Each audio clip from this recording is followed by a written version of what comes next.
Good morning all of you my dear students. आज की class में मैं एक नया बिंदु आपके सामने लेकर उपस्थित हुआ हूँ और वह बिंदु है फ्रेमिंग क्वेश्चंस, जिसको अपन कहते हैं प्रश्न निर्माण। इसका पार्ट सेकंड, ये दूसरा भाग मैं आपके सामने लेकर उपस्थित हुआ हूँ। प्लीज सभी स्टूडेंट्स मेरी इस क्लास को ध्यान से ज्वाइन करेंगे, क्योंकि जितनी भी अपनी 6 से 10 तक की क्लासें हैं उन सब में यह बिंदु अपना बहुत महत्वपूर्ण स्थान रखता है। 10वीं बोर्ड की परीक्षा में इस बार सिलेबस में इस बिंदु को जोड़ा गया है, तो इसमें ध्यान रखें। एक स्टेटमेंट दिया होता है और उस स्टेटमेंट के आधार पर हमें प्रश्न बनाना होता है। जैसे माई मदर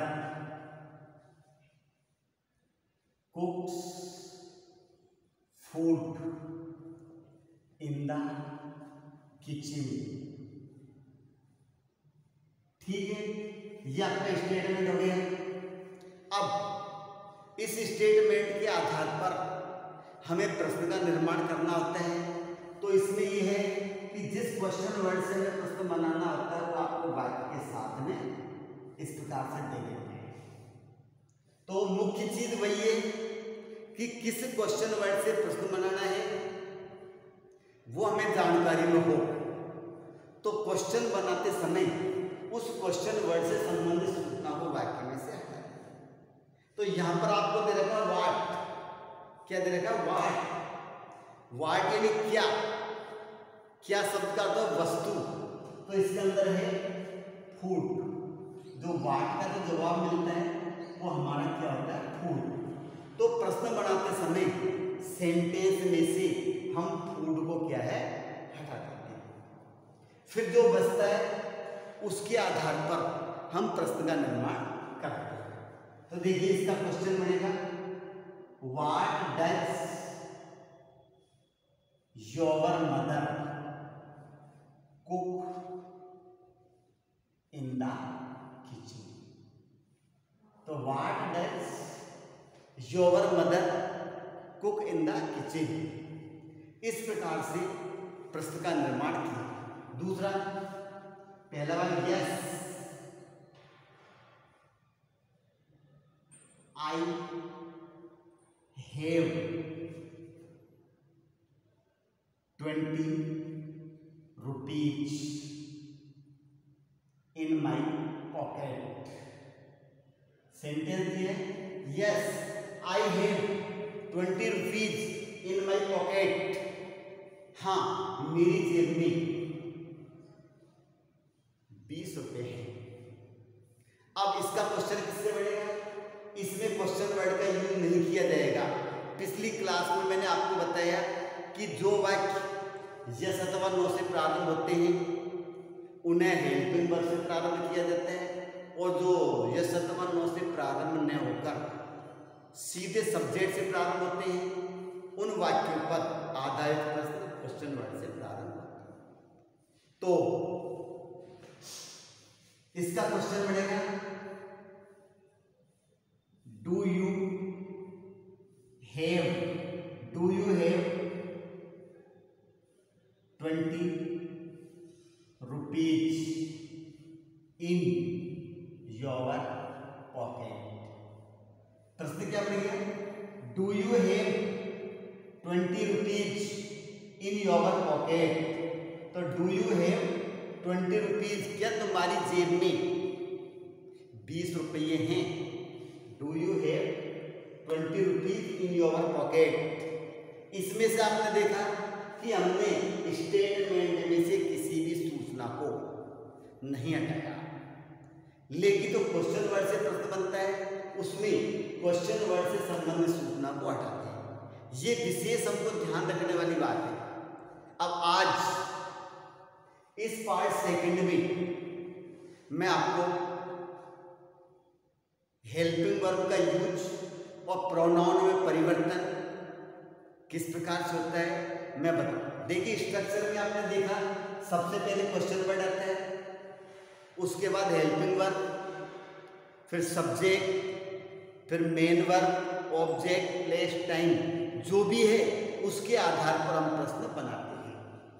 तो एक बार आज की क्लास में मैं उस स्ट्रक्चर को दोबारा से रिपीट करूंगा ताकि आपके ध्यान में आ जाए।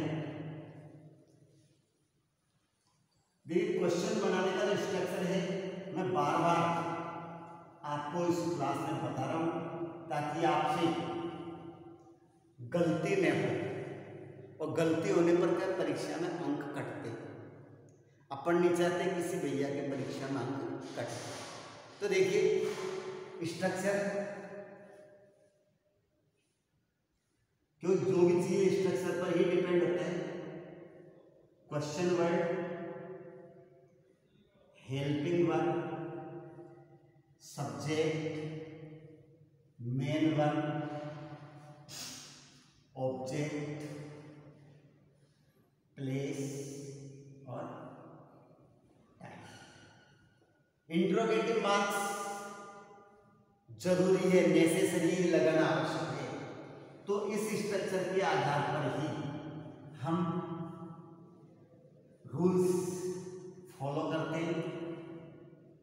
तो अब इस स्ट्रक्चर में अगर आपके कोई बिंदु समझ में नहीं आया हो तो आप कमेंट्स में बता सकते हैं। तो सबसे पहले आता है क्वेश्चन वर्ड। तो क्वेश्चन वर्ड का मामला है कि क्वेश्चन वर्ड तो हमको सेंटेंस के साथ दिया होता है, इसलिए हमें इसके बारे में ज़्यादा चिंता नहीं करनी। बस हमको तो इतना ध्यान रखना है कि क्वेश्चन वर्ड से संबंधित सूचना को स्टेटमेंट में से हटाना, फिर जो बचता है उसको स्ट्रक्चर के आधार पर जमा।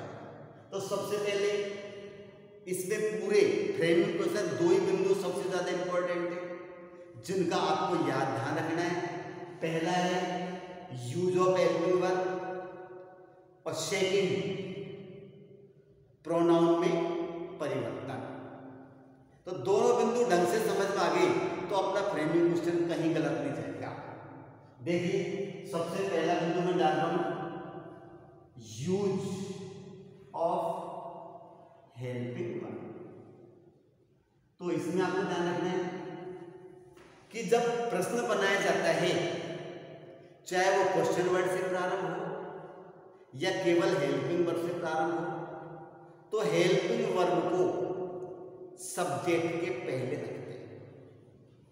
ये विशेष ध्यान रखना है कि इंट्रोगेटिव सेंटेंस में हेल्पिंग वर्ब सब्जेक्ट के पहले आती है। अब हेल्पिंग वर्ब पहले आती है, इसका रूल्स क्या है? इसका रूल्स यही है, अगर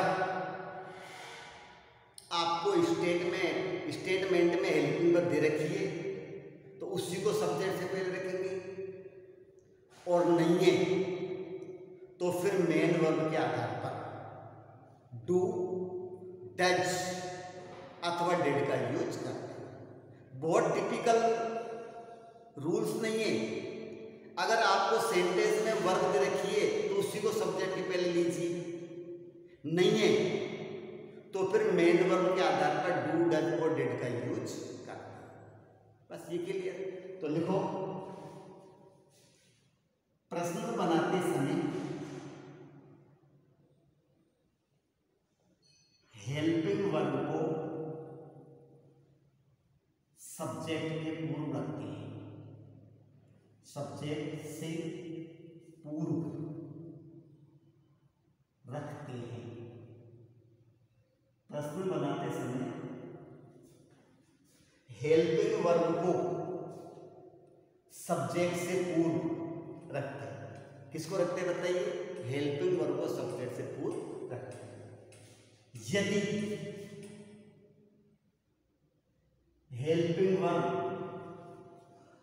सेंटेंस में दी हुई है, सेंटेंस में दी है, तो उसी हेल्पिंग वर्ब को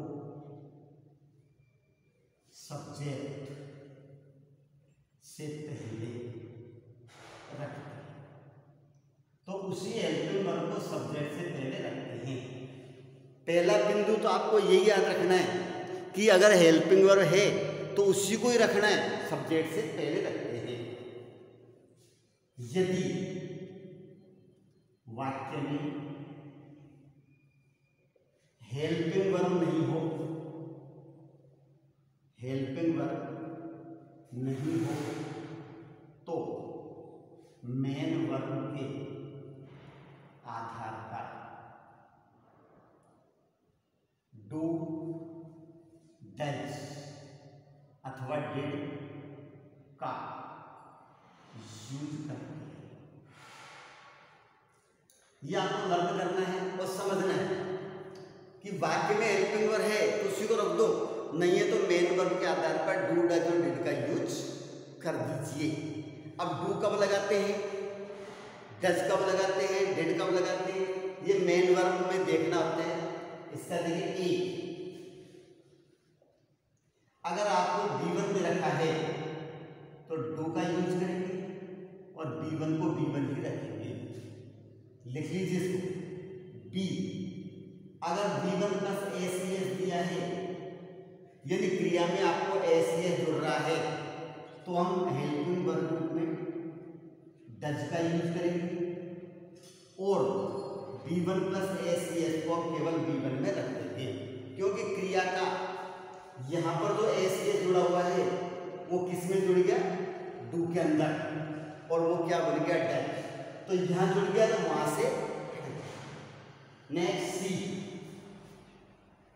अगर B2 फॉर्म दी हुई है तो हेल्पिंग वर्ब में हम डिड का यूज करेंगे और B2 को B1 में चेंज कर देंगे। B1 है तो do, B1 plus ACS does और B2 देगा डिड का यूज करेंगे। ये आपको विशेष ध्यान रखना है, कुछ ज्यादा टफ नहीं है। Next, use of helping verb होने के बाद अगली जो विशेषता है, अगला जो तुमको ध्यान रखना है वो है हमारा प्रोनाउन।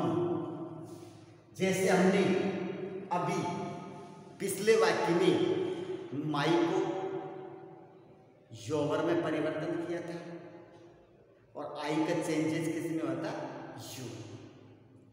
तो आपने ये लिख लिया हुआ, क्योंकि अब मैं सेकेंड रूल्स बता दे रहा हूं, प्रोनाउन में परिवर्तन ये हो गया। इसके अलावा अगर कोई वर्ब दे रखी है सेंटेंस में हेल्पिंग वर्ब तो फिर आपको उसी को ही रखना है। जैसे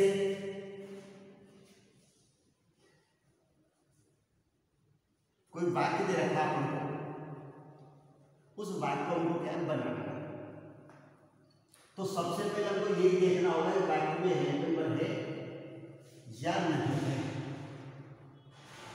अगर वाक्य में हेल्पिंग वर्ब नहीं है तो फिर सीधा से क्लियर है, डू, डज और डिड में से ज्यादा अन्य नहीं सोचना है तो उसी को रखना, नहीं है तो डू, डज और डिड में से किसी एक को ही रखना।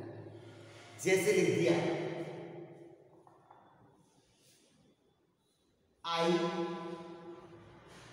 Can solve this question, I can solve this question easily. कोष्टक में दे दिया वाट, तो आप देखेंगे वाट दे रखे हैं, इसमें हेल्पिंग वर्ब है या नहीं है। सॉल्व अपनी मेन वर्ब है और मेन वर्ब के पहले क्या आता है, हेल्प। हाँ, ये जरूर ये यहाँ पर मॉडल वर्ब के रूप में है, तो जो क्रिया है उसी को रखना। तो क्या हो जाएगा, वाट, और पहला ध्यान क्या रखना है, क्वेश्चन वर्ड से संबंधित सूचना बताना। तो क्या, तो दिस क्वेश्चन, इसका हो गया। तो अब इसको हटाने के बाद क्या बचे, वाट, कैन को अपने पहले ले लिया, आई का चेंजेस हो गया यूडी, what can you solve easily, what can you solve easily. Second sentence B, the teacher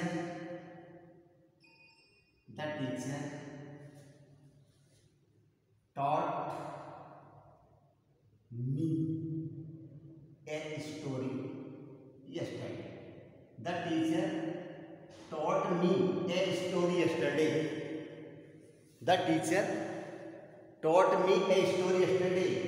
तो क्या होगा, आपको क्वेश्चन दे दिया वेन, तो हम देखेंगे कि सेंटेंस में हेल्पिंग वर्ब नहीं है और टॉट क्या है, सेकंड फॉर्म। तो हम क्या कर देंगे, यहाँ पर वेन के साथ क्या लगा देंगे, did. When did the teacher, when did the teacher. अब टॉट सेकंड फॉर्म में वो किस में चेंज हो जाएगी, फर्स्ट में। तो यहाँ पर है टीच। तो when did the teacher teach U a story. ये क्वेश्चन बन गया। तो ये हेल्पिंग वर्ब का रूल से आप इसको समझेंगे और भी एग्जाम्पल हल करने का प्रयास करेंगे। सेकंड टॉपिक जो मैं बताने जा रहा हूं वो प्रोनाउन। इसको आप उतार लीजिए या फिर आप इसका स्क्रीनशॉट ले लें। अगला बिंदु मैं आपको बताने जा रहा हूं, लिखिए। अगला बिंदु डालेंगे प्रोनाउन में परिवर्तन। ठीक है, डालिए। क्या बिंदु डलेगा, प्रोनाउन में परिवर्तन। बी,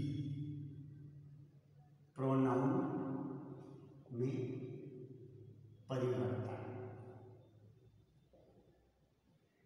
प्रश्न बनाते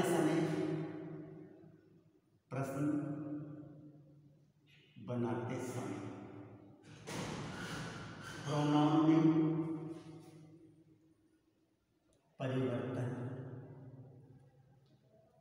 निम्न प्रकार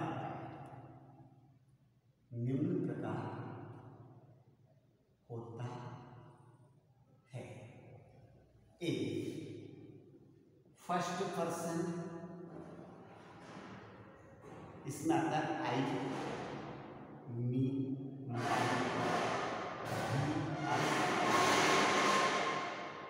फर्स्ट पर्सन के प्रोनाउन और फर्स्ट पर्सन का I, me, my, we, us, our. First person के प्रोनाउन सेकंड पर्सन जिसमें आता है यू, योर में चेंज होते हैं। फर्स्ट पर्सन के प्रोनाउन सेकंड पर्सन के प्रोनाउन में चेंज होते हैं। जैसे आई का चेंजेस यू में, मी का चेंजेस यू में होता है और माई का चेंजेस किसमें होता है, यो। उसी प्रकार से वी का चेंजेस भी यू में होता है। अस, इसको भी यू में चेंज करते हैं और आवर, इसका चेंजेस होता है यो। तो फर्स्ट पर्सन में आई, me, my, we, us, our, इसको सेकंड पर्सन यू, योवर में चेंज करते हैं। बी, सेकंड पर्सन की प्रोनाउन फर्स्ट पर्सन में, सेकंड पर्सन के प्रोनाउन फर्स्ट पर्सन में चेंज होते हैं। अब जैसे आई का यू का रखा है तो यू का क्या हो जाएगा, आई। बस इंटरचेंज फर्स्ट पर्सन के सेकंड में, तो सेकंड के किस में हो जाएंगे, फर्स्ट पर्सन में। आई का यू दे रखा है तो यू का क्या हो जाएगा, आई। वी का यू दे रखा है तो यू का क्या हो जाएगा, वी। बस, तो देखो इसमें जो है यू का चेंज होता है आई अथवा वी में। पहला जो सेकंड यू दे रखा है बीच वाला, उसका चेंज होता है मी या अस। मी या अस में होता है और योवर का चेंज होता है माई और आवर। ठीक है, सी, इसका सी लिखेंगे थर्ड पर्सन बराबर नो चेंज। थर्ड पर्सन क्या होता है? No change. अब थर्ड पर्सन में आपके सामने प्रोनाउन भी हो सकता है और नाउन भी हो सकता है।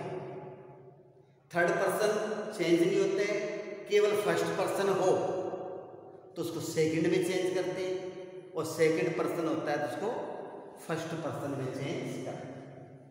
तो दो ही बिंदु हैं जो प्रश्न निर्माण में ज़्यादा महत्वपूर्ण होते हैं, इन्हीं के आधार पर हम प्रश्न को बनाते हैं। एग्जाम्पल फिर देखिए किस प्रकार से प्रोनाउन को चेंज किया जाता है।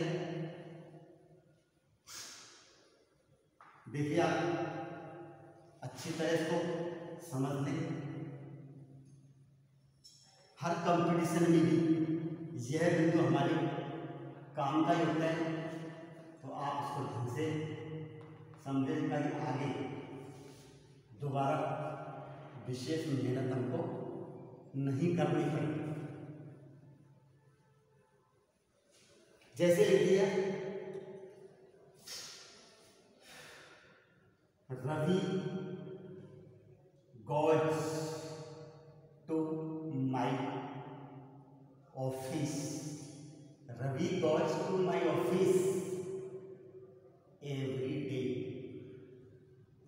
Ravi goes to office. Ravi goes to my office every day. प्रतिदिन क्वेश्चन आपका बन गया, आपको दे दिया वेयर। वेयर मीन्स कहाँ, कहाँ जाता है? माई ऑफिस कहाँ जाता है? मेरे ऑफिस जाता है। क्या बन जाएगा? क्रिया में एस से जुड़ रहा है, इसलिए हमारा डज।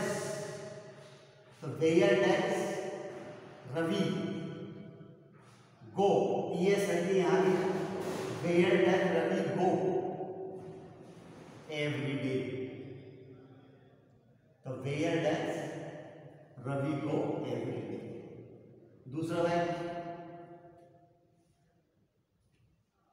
I